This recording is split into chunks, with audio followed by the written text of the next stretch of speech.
Recording now. Oke, sudah mulai merekam. Buat anak-anak pun tak rupanya.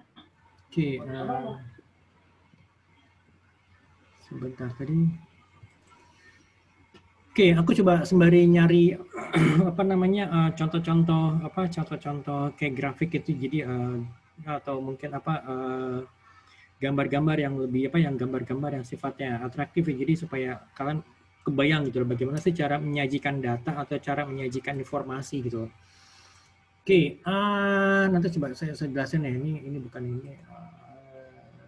Ya, kita lanjut dulu aja sini deh. Oke, pengetahuan mengenai statistik itu membantu untuk beberapa poin ya, untuk menjelaskan hubungan antar variabel. Jadi misalnya gini, variabel pertama tuh adalah misalnya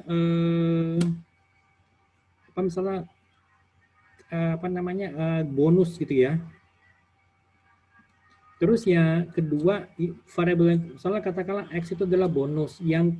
Variabel yang kedua itu adalah performance kerja gitu loh. Performance kerja atau pekerjaan lah. Nah, kita pengen tahu nih, apakah ada korelasi antara bonus dengan performance kerja gitu loh. Apakah semakin besar bonus yang diberikan kepada karyawan itu akan mempengaruhi, apakah berarti performance kerja karyawan itu akan semakin membaik gitu loh. Nah, ini kita bisa mencari korelasinya itu dengan menggunakan bantuan metode statistik gitu loh. Jadi kita bisa tahu nih kira-kira apakah memang benar nih kalau misalnya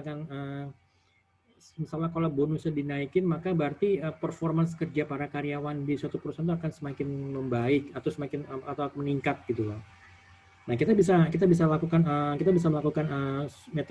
metode statistik untuk mengetahui korelasi keduanya gitu loh. Lalu yang kedua, untuk membuat keputusan yang lebih baik. Terutamanya untuk di top level manajemen ya. Misalnya kan kalau kita mau launching produk baru misalnya gitu ya. Dari pengalaman saya dulu tuh, kalau kita mau launching produk baru, kira-kira apakah pasar akan merespon positif terhadap produk yang baru ini gitu loh. Ya kan? Nah, makanya dibuatlah misalnya survei, dibuatlah research gitu loh. Makanya semoga ada sering disebut dengan marketing research. Jadi kita melakukan survei pasar gitu lah. Riset pemasaran untuk mengetahui apakah sambutan dari konsumen positif atau negatif gitu loh. Misalkan kita mau bikin pizza dengan menggunakan toppingnya itu adalah topping telur gitu. Misalnya kita kasih jadi pizza tapi di atasnya toppingnya itu telur gitu. Telur bulat, kita bagi misalnya ada berapa slice gitu loh. Nah, seperti itu. Kira-kira responnya gimana? Bagus nggak? Positif nggak? Kira-kira masyarakat di Indonesia bisa nerima nggak nih kalau misalkan kalau pizza itu kita kasih topping telur gitu loh. Gitu. Atau mungkin pizza kita kasih misalnya toppingnya itu menggunakan bumbu rendang. Itu kira-kira gimana? Responnya bagaimana nih kalau dilihat dari hasil survei pasar? Apakah menggembirakan atau mungkin konsumen merasa kayaknya masih belum terima karena mungkin di Indonesia tuh lebih cocok kalau bumbu rendang itu salah menggunakan nasi gitu loh. Gitu. Lalu yang ketiga, untuk mengatasi perubahan. Kita tahu saat ini dengan adanya pandemi COVID-19 pasti ada yang berubah pasti ada perubahan terhadap perilaku konsumen gitu. Nah, ini kira-kira bagaimana nih? Nah, bagaimana kita bisa mengetahui perilaku konsumen yang berubah ini dengan menggunakan metode statistik gitu loh. Misalnya konsumen ternyata misalnya lebih suka dengan lebih suka untuk belanja online gitu loh kan. Nah, berapa persen kenaikan belanja online-nya dibandingkan sebelum pandemi COVID gitu loh. Itu kita bisa tahu tuh dari hasil survei gitu, dengan menggunakan statistik gitu loh. Untuk membuat rencana dan juga ramalan, misalnya kan kalau misalkan dari awal, misalnya di awal tahun 2020 gitu kan, berarti kan kita membuat planning itu misalnya di bulan misalnya di bulan September atau Oktober 2019 untuk planning ke depan tahun 2020 gitu kan, dengan asumsi bahwa tidak adanya pandemik tidak adanya COVID pandemik gitu kan.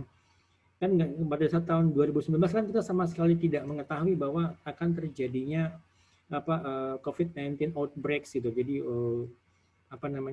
terjadinya penyebaran virus COVID-19 ini yang ke seluruh dunia gitu loh. Gitu kan. Nah, dengan adanya pandemi COVID-19 ini pasti ya bisnis plan itu akan berubah gitu loh. Perusahaan pasti akan merubah bisnis plan-nya. Pasti perusahaan akan merevisi targetnya gitu loh.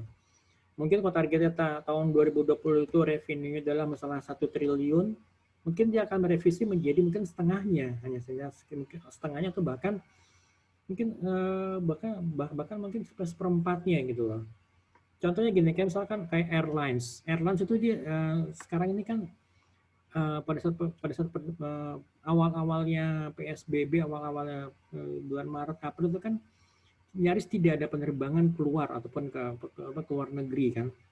Nah, bagaimana dengan penghasilan para airlines? Pasti akan menurun gitu kan.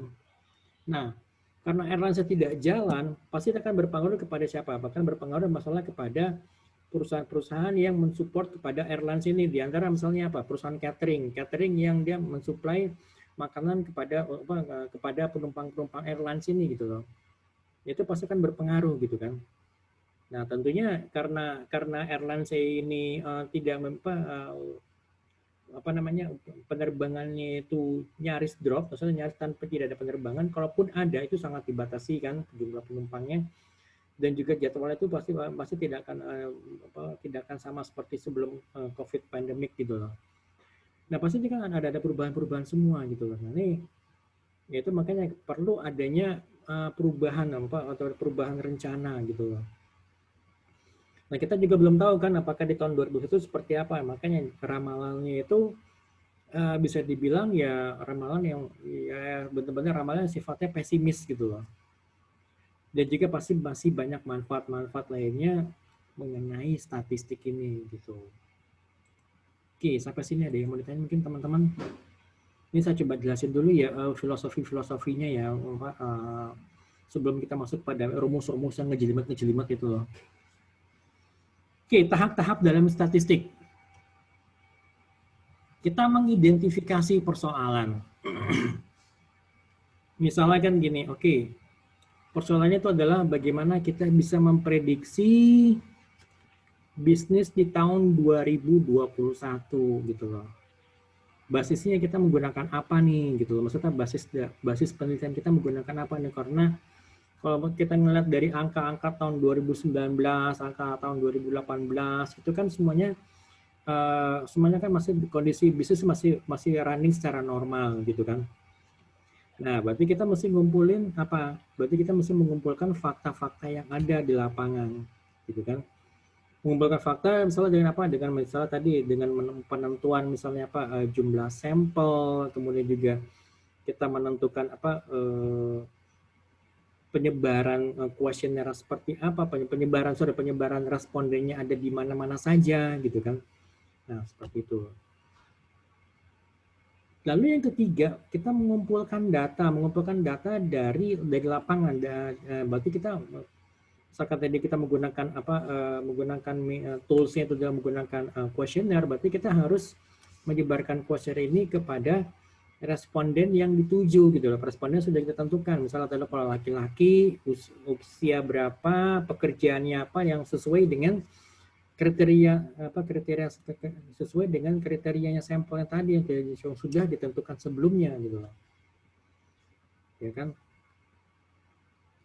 Lalu yang keempat, kita mengklasifikasikan data, ya kan, mengklasifikasikan data. Jadi setelah kita kumpulin data-datanya ini dari lapangan, gitu kan, pasti kan akan kita periksa lagi kan, apakah benar, apakah ada kesalahan pengumpulan data, gitu. Nanti Di sini kita melakukan tahapnya di situ gitu loh. Gitu. Nah, kemudian kita akan analisa. Jadi ini kebalik nih. Sebenarnya dari 4 itu ke analisa dulu gitu loh. Kita analisa dulu datanya, baru kita sajikan gitu loh. Jadi kalau ini kan sini disajikan baru dianalisa. Kalau kita balik, kita analisa dulu, kita analisa baru kita sajikan gitu loh. Gitu. Jadi jangan sampai kebalik gitu tahap-tahapannya. Kalau sini kan dia kebalik ya. Gitu loh. Oke, sampai sini ada yang mau ditanya mungkin teman-teman semuanya?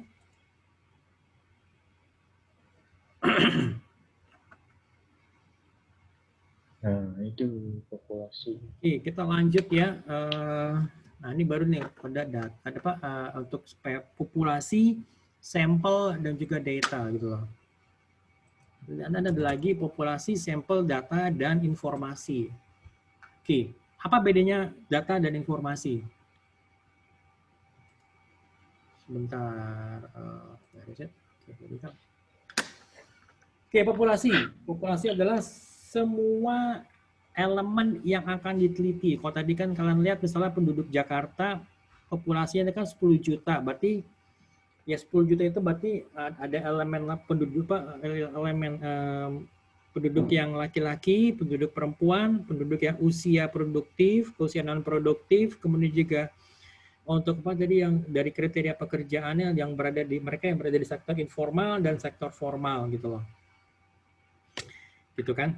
Nah, sampel itu merupakan elemen yang adalah elemen yang merupakan bagian dari populasi gitu loh. Jadi misalkan kalau tadi saya jelaskan, misalkan kalau tadi penduduk Jakarta ada 10 juta, kita menentukan sampelnya mau berapa nih? Yang misalnya katakanlah kita menentukan sampelnya 1000 responden. Itu berarti 1000 responden ini adalah merupakan jumlah sampel gitu loh.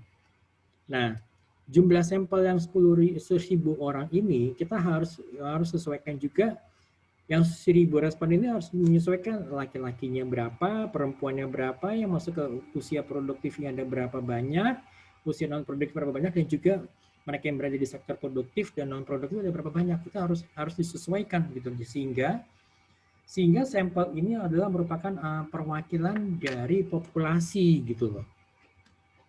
Ya. Gitu.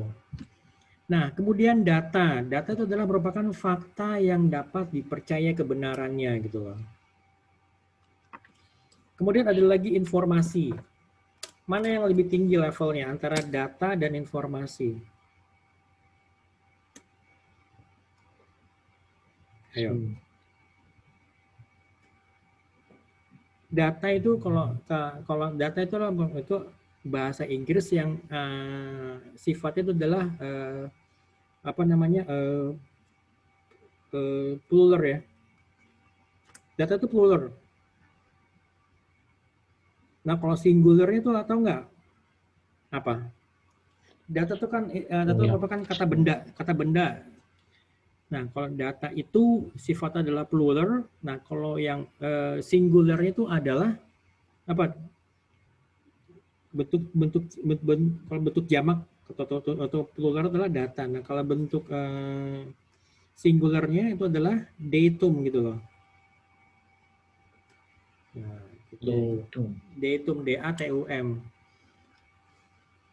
Nah, jadi data dan sebagainya mereka sebutnya fakta-fakta. Berarti fakta itu ada banyak, lebih dari satu. Maka fakta-fakta yang dapat dipercaya kebenarannya yang diambil dari hasil survei atau hasil pengamatan di lapangan gitu loh. Gitu. Oke. Contohnya apa? Data misalnya kalau dilihat dari hasil apa? Hasil pengamatan. Hasil pemilu. Oke. Hasil pemilu, kemudian informasinya apa? Misalnya kemarin dari hasil pilpres, misalnya pasangan nomor 1, paslon 1 itu misalnya berapa persen gitu kan ya? Paslon 2 berapa persen gitu kan ya? Ini kan merupakan apa tuh? Data atau informasi? Data. Data, oke. Kemudian informasinya menjadi? Berita. Informasinya adalah pemenang Pilpres 2019 adalah paslon nomor 1 gitu kan ya. Benar kan yang nomor 1 yang benar, yang menang kan? Gue lupa lagi. Iya, Pak. Gitu. Oke. Itu. Nah, kemudian berarti kan ada data, ada informasi gitu kan ya. Nah, informasi ini yang dibutuhkan oleh para pihak pengambil keputusan, decision maker gitu loh. Misalkan oke, kalau dengan adanya dengan adanya Pilpres 2019 yang dimenangkan oleh paslon nomor 1, oke, berarti kira-kira gue sebagai pemilik perusahaan, misalnya katakanlah ya grup katakanlah grup S gitu ya, yang pemilik BCA dan juga pemilik BCA dan Grand HI. Gue mesti ngapain gitu loh, karena itu kan karena politik itu sangat mempengaruhi perekonomian gitu kan, gitu. Kalau misalnya dengan paslon nomor 1 yang menang, gue mesti ngapain nih, karena apa? Karena itu akan menentukan siapa nanti yang akan misalnya menjadi menteri perekonomiannya, siapa akan menjadi menteri keuangannya gitu loh, gitu kan. Makanya kalau kalian lihat misalkan sejak Pilpres misalnya paslon nomor 1 ini diumumkan sebagai pemenangnya, masalah pasar bereaksi positif. Misalnya bisa dilihat dari apa? Misalnya dari pergerakan harga saham yang indeks saham tuh yang membaik positif gitu, atau mungkin juga dilihat misalnya dari rupiahnya semakin menguat gitu. Itu berarti pasar itu bereaksi positif gitu loh. Gitu. Jelas ya, teman-teman. Ini akan berbeda misalkan pada saat di tahun 98, misalnya yang kalau nggak salah waktu itu pas lagi Pak Habibie, almarhum Pak Habibie itu ditunjuk sebagai wapres, kalau nggak salah itu pasar itu bereaksi negatif, jadi rupiah itu semakin melemah. If I'm not mistaken kalau nggak salah ya. Jadi seperti itu gitu loh. Oke, sampai sini ada yang mau ditanya mungkin teman-teman? Jadi data-data seperti itu. Oke, jenis pengambilan sampel. Random sederhana, jadi simple random sampling, jadi pengambilan sampel secara acak sehingga anggota populasi itu mempunyai kesempatan yang sama untuk menjadi sampel. Misalnya dengan cara undian, ya misalnya ya udah berarti antara laki perempuan itu sama, memiliki peluang yang sama untuk menjadi sampel gitu loh. Jadi kalau tadi kan masalah ada yang ditentukan antara antara laki perempuannya berapa. Nanti ada lagi random berstrata, stratified random sampling. Jadi pengambilan sampel ini populasi dibagi-bagi menjadi beberapa bagian atau stratum. Anggota dari bagian-bagian ini dipilih secara random, kemudian dijumlahkan, jumlah ini membentuk anggota sampel. Nah, coba nanti kalian baca dulu aja ya, nanti saya coba jelaskan lebih detail lagi nanti gitu. Systematic sampling, pengambilan sampel berdasarkan urutan tertentu dari populasi yang sudah disusun secara teratur dan diberi nomor urut. Jadi udah dikasih nomor urut nih. Misalnya siapa yang menjadi responden, berarti nanti ada nomor urutnya gitu loh. Kemudian sampel kelompok atau cluster sampling. Pengambilan sampel secara tidak langsung memilih anggota populasi yang dijadikan sampel, tapi dengan cara memilih kelompok terlebih dahulu. Yang termasuk sebagai sampel itu adalah anggota yang berada dalam kelompok tersebut. Misalnya tadi ada laki-laki, perempuan. Nah, kalau misalnya pembagian kelompok tersebut merupakan pembagian daerah-daerah geografis, maka klaster ini disebut juga dengan area sampling. Nah, ini memang ribet ini kalau nentuin ini gitu loh. Penentuan sampling itu ribet ya. Kalau soal penentuan di sini salah, berarti ya metode pengambilan sampel itu atau bahkan surveinya itu dianggap tidak valid karena terjadi kesalahan pengambilan sampel gitu loh. Itu yang susah gitu loh. Oke, kemudian pembagian data.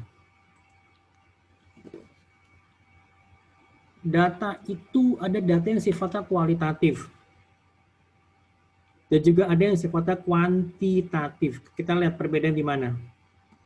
Data kualitatif itu adalah data yang disajikan bukan dalam bentuk angka.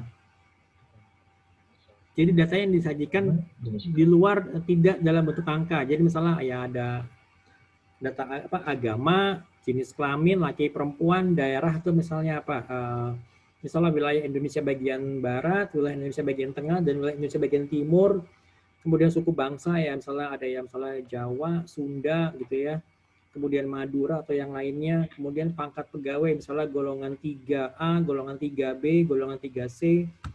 Kemudian jabatan misalnya Misalnya senior staff, supervisor, senior supervisor, kemudian manager, senior manager sampai pada direktur itu sifatnya kualitatif gitu loh. Nah, kemudian data sifatnya kuantitatif, data yang disajikan dalam bentuk angka, numbers ya. Jadi 1, 2, 3 gitu loh. Itu data gitu loh. Data yang sifatnya kuantitatif. Kuantitatif. Jadi ingatnya kuanti gitu. Survei, misalnya survei kuantitatif. Ada survei sifatnya kualitatif yang sebenarnya itu lebih kepada kalau kita orang marketing sales mengatakan kualitatif survei, berarti kita tuh fokus kepada in-depth, jadi kedalaman informasinya gitu loh. Jadi misalnya gue pengen tahu nih, kalau misalnya di daerah Jawa itu bagaimana sih mereka berinteraksi satu dengan lainnya. Jadi saya itu cuma ngamatin tok gitu loh. Melakukan pengamatan, saya catat, misalkan kalau pagi, misalkan kalau antara tetangga tuh ngapain gitu ya. Misal di daerah pedesaan, misalnya di Jawa Tengah, itu saya amatin terus. Ngamatin nggak cuma sehari dua hari, mungkin bahkan berbulan-bulan gitu loh. Ya kan, misalnya pengamatan, misalnya pada saat kalau misalkan ada yang kena musibah seperti apa, kalau misalnya pada saat kondisi normal itu seperti apa, kemudian kalau misalnya ada yang nikahan tuh apa saja yang dilakukan, itu saya amatin terus gitu loh, gitu ya. Kemudian ada lagi data kuantitatif, itu memang benar-benar semuanya sifatnya numbers, angka, saklek gitu loh. Misalnya laki-laki 1000 ya 1000 gitu loh, nggak mungkin laki-laki itu jumlahnya ada 1.500 gitu kan, ya kan. Kalau data ini data dibagi dua nih. Ada data yang sifatnya continue, data yang satuannya bisa di dalam bentuk pecahan. Misalnya berapa nih jumlah responden laki-laki? Jumlahnya ada 12,5%. Nah, 12,5% itu misalnya equals dengan berapa? Misalnya 12,5% itu equals dengan 1.000 laki-laki yang ada di Kota Jakarta misalnya gitu ya. Gitu misalnya. Nah, berarti ada data yang sifatnya continue, ada data yang sifatnya discrete. Data yang satuannya selalu bulat dalam bilangan asli dan tidak pernah berbentuk pecahan, ya kan? Ya kan, nggak mungkin kan kalau kalian menghitung ada berapa laki-laki misalnya di Kota Jakarta yang akan kita survei. Jumlahnya 1.500 ya, nggak mungkin kan? Yang nyari setengahnya dari mana? Nggak mungkin kan nyari manusia setengah dewa gitu kan? Yang ada 12,5%, 12,5% itu equals misalnya 1.000 responden, 1.000 laki-laki gitu loh. 12,5% berarti sisanya adalah yang misalnya 88%, 88,5% adalah yang perempuan gitu kan, gitu. Oke, sampai sini jelas ya. Jadi data itu secara umum itu ada data kualitatif, data kuantitatif gitu loh. Atau gampangnya gini deh, pernah nonton film Bajai Bajuri nggak? Yang Mat Solar. Ada Mat Solar, ada Koneng gitu ya. Dulu masih siapa Rike itu sebelum menjadi anggota DPR itu kan dia kan aktingnya bagus banget kan. Nah, supaya bisa menghasilkan acting yang bagus, yang benar-benar kelihatan nggak dibuat-buat gitu, jadi beda kayak sinetron gitu kan. Sinetron ini kan baju-baju itu kan serial yang memang katanya kok kayaknya apa namanya nyata banget gitu loh. Nah, supaya bisa menghasilkan sebuah karya film yang nyata seperti itu perlu dilakukan survei yang sifatnya kualitatif. Jadi perlu supaya mendapatkan data yang akurat mengenai misalnya perilaku orang-orang yang ada di bawah, yang di grassroots. Misalnya kalau mereka misalnya si ibu-ibu nanti emak-emak itu penampilan seperti apa gitu loh. Kan nggak mungkin kan emak-emak ya misalnya emak-emak tinggal di gang tapi dia penampilannya parlente, misalnya setiap hari sanggulan gitu loh, yang nggak pas gitu kan. Atau sanggulan pakai hak tinggi, terus pakai blazer, yang rumahnya di gang ya piye gitu loh, yang jalannya kan nggak rata, tiba-tiba kalau dia jalannya nggak rata, dia saking ngeliat selalu ke atas, dia kejeglong gitu jalannya, kan gawat gitu kan. Gitu oke ya. Oke, terus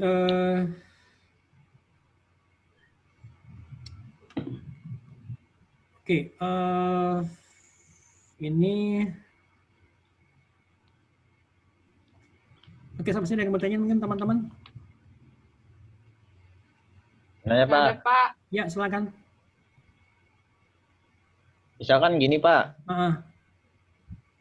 kita mau nyari suara masyarakat nih tentang PSBB DKI sekarang. Betul. Iya. Nah, misalkan tadi kan populasinya kan dari 10 juta penduduk DKI ya Pak. Betul ya. Nah, lalu kita ambil sampelnya 1.000 penduduk. Betul ya. Oke. Nah, apa suara dari 1.000 itu bisa dikatakan mewakili suara dari 10 juta warga penduduk DKI itu Pak? Iya. Bisa. Oh, bisa. Even cuma ngambil 100 pun juga bisa gitu. Atau ya jangan 100 ya. Kata-kata misalnya setengahnya 500 gitu loh. Bisa gitu loh. Gitu.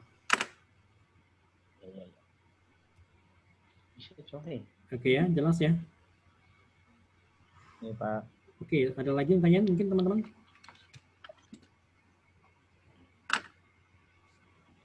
Belum ada Pak.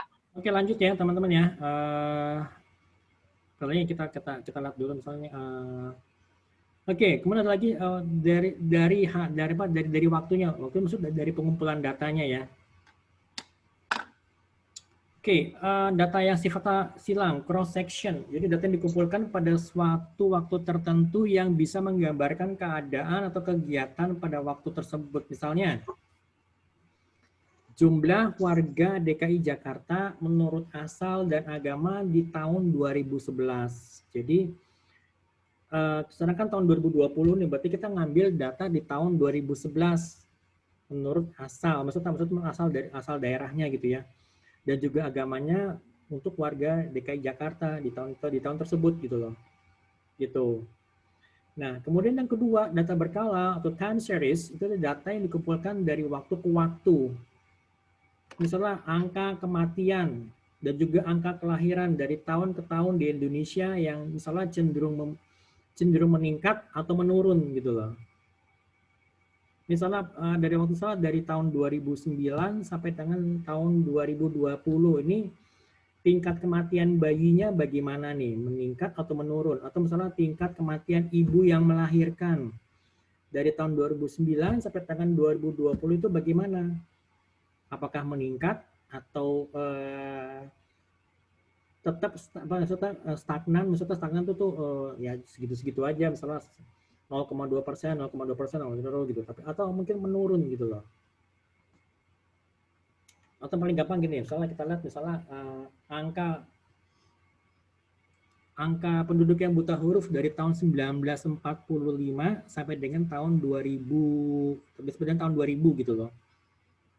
Jadi misalkan gini, pada saat Bung Karno menyatakan proklamasi, jadi tuh yang saya tahu tuh hanya ada 5% penduduk Indonesia yang pada saat itu yang mempunyai kemampuan untuk membaca dan menulis, gitu kan. Wajar dong, karena apa? Karena pada saat itu kan hanya orang-orang tertentu saja yang bisa mengakses sekolah gitu kan. Nah, sampai dengan tahun 2000 kira-kira sama dari tahun 45 ke tahun 2000 berapa tahun kan berarti itu 55 tahun ya. Itu bagaimana? Apakah meningkat atau menurun ya? Pasti kan menurun. Nah, kita bisa ngelihat itu penurunannya itu seberapa jauh gitu loh. Gitu. Oke. Jelas?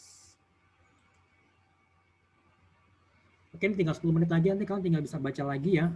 Nanti kalian bisa baca. Kalau saya coba lihat data primer, itu data yang didapatkan langsung dari responden, misalnya dari hasil survei gitu ya. Dari hasil survei atau mungkin jika dari ya kalau survei ke lapangan, kalian dapetin data langsung dari customer, dari mereka yang mengkonsumsi produk tertentu, itu merupakan data primer. Data sekunder itu diambil dari data primer yang sudah diolah gitu loh. Contohnya gini, misalkan kalian bisa dapetin data primer itu dari hasil langsung survei di lapangan. Data sekunder itu kalian bisa dapat misalnya dari mana? Yang paling gampang itu adalah salah dari BPS, Badan Biro Pusat Statistik gitu loh. Gitu. Jelas ya? Jelas ya teman-teman ya? Sampai sini ada Jelas, Pak. Oke. Oke, dari sumber juga ada dari sumber internal, maksudnya dari sumber internal organisasi atau sumber eksternal jadi dari luar organisasi perusahaan. Misalnya saya sebagai dosen BSI, kalau saya butuh data bisa jadi mungkin sumbernya dari internal kampus, atau misalkan kalau saya nggak bisa dapetin datanya di internal dari internal, berarti saya cari keluar, itu yang adalah data eksternal gitu loh. Gitu. Jelas ya? Oke, nah kemudian untuk syarat data yang baik itu adalah yang benar. Pasti kan data itu harus benar sehingga bisa valid gitu ya. Yang mewakili, yang merepresent, yang dapat dipercaya, berarti kesalahannya itu kecil. Oke, misalnya kalian mengumpulkan data dari tadi kayak sampel tadi kan pasti itu ada percentage ada sampling errornya.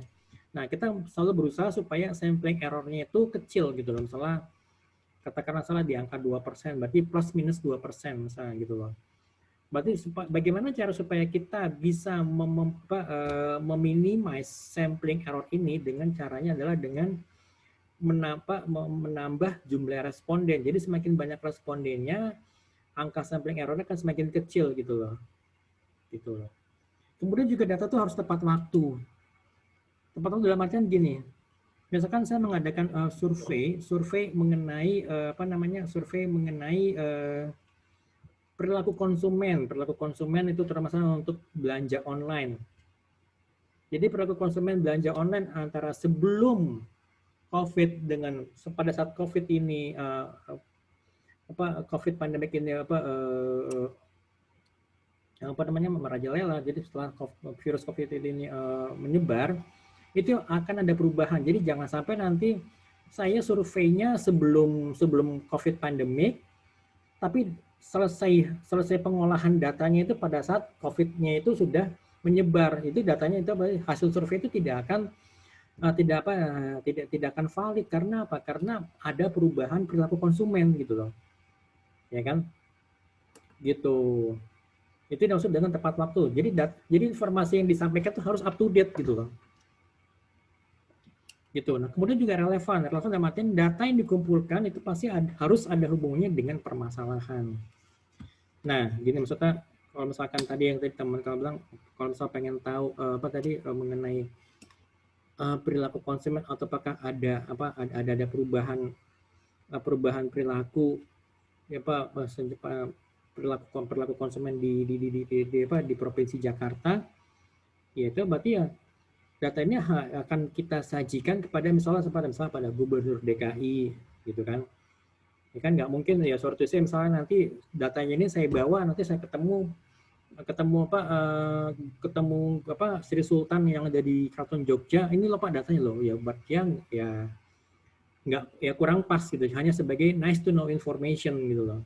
Ngerti ya? Maksudnya nice to know aja, maksudnya ya sekedar hanya untuk for your information aja. Oh iya, tapi kan tidak akan berguna gitu loh bagi beliau sebagai seorang gubernur daerah istimewa Yogyakarta. Mungkin berbeda kalau misalkan survei itu saya lakukan di daerah Yogyakarta gitu loh. Itu akan lebih relevan gitu loh hasilnya. Pasti akan ada perbedaan gitu antara perilaku konsumen yang di Jakarta dengan perilaku konsumen yang di Yogyakarta gitu loh. Oke ya, jelas ya teman-teman ya. Oke, ini kalian nanti bisa baca lagi, ada skala-skalanya, penyajian data tuh ada pendahuluan ini. Nanti saya kasih beberapa contoh-contoh yang lainnya ya, contoh-contoh tampilan data, saya akan share di grup gitu aja ya teman-teman ya. Karena kan sebenarnya banyak sih nih ya, gila juga nih. Ini table nanti juga saya akan saya akan lampirkan data-data contoh-contohnya. Ini akan grafik. Ini kan ada grafik, itu grafik garis, kemudian ada grafik batang gitu ya. Kemudian juga multiple grafik batang, kemudian grafik lingkaran gitu loh. Oke, jelas sampai sini teman-teman? Nanti saya kasih beberapa contoh-contohnya, nanti akan saya coba jelasin lagi. Atau nanti untuk yang penjelasan sisanya ini akan saya rekam di mana di YouTube. Saya akan bikin rekamannya, nanti saya akan upload di YouTube. Jadi kalian nanti bisa merefer ke channel YouTube saya gitu ya teman-teman ya, supaya nanti kalian juga punya bayangan gitu. Oke, sampai sini ada yang tanya mungkin teman-teman? Jelas? Jelas, Pak. Oke, cara memperoleh udah, berarti tinggal kita pada sumbernya. Oke, ini berarti tinggal ke pengukuran dan jenis skala pengukurannya ya, variabel. Oke. Sampai sini datanya mungkin teman-teman? Nggak ada, Pak. Nggak ada ya? Oke. Tadi kan udah di absen nih tadi ya. Udah di absen, terus nanti tinggal saya upload aja untuk yang video-video tadi kan ada 2 video, sesi pertama, sesi kedua, kemudian nanti untuk yang ini ya, sisanya nanti saya kasih contoh, nanti saya kasih videonya, mungkin kalau nggak sempat malam ini mungkin minggu depan saya kasih videonya ya, gitu ya, untuk yang untuk yang sisanya ini, sisa materi dan juga beberapa contoh-contohnya gitu loh. Oke? Oke, Pak. Sip. Oke, kalau gitu saya pamit dulu ya. Terima kasih banyak untuk attention-nya. Nanti kalau misalkan ada pertanyaan boleh diajukan di grup WhatsApp atau ya bisa di grup WhatsApp atau mau japri. Kalau saya sih lebih prefer sih kalau kalian tanyakan itu di grup WhatsApp ya, dibandingkan kalau japri ya gitu loh. Oke. Oke teman-teman ya, terima kasih banyak semuanya ya. Sampai ketemu lagi minggu depan. Assalamualaikum warahmatullahi wabarakatuh. Waalaikumsalam warahmatullahi wabarakatuh.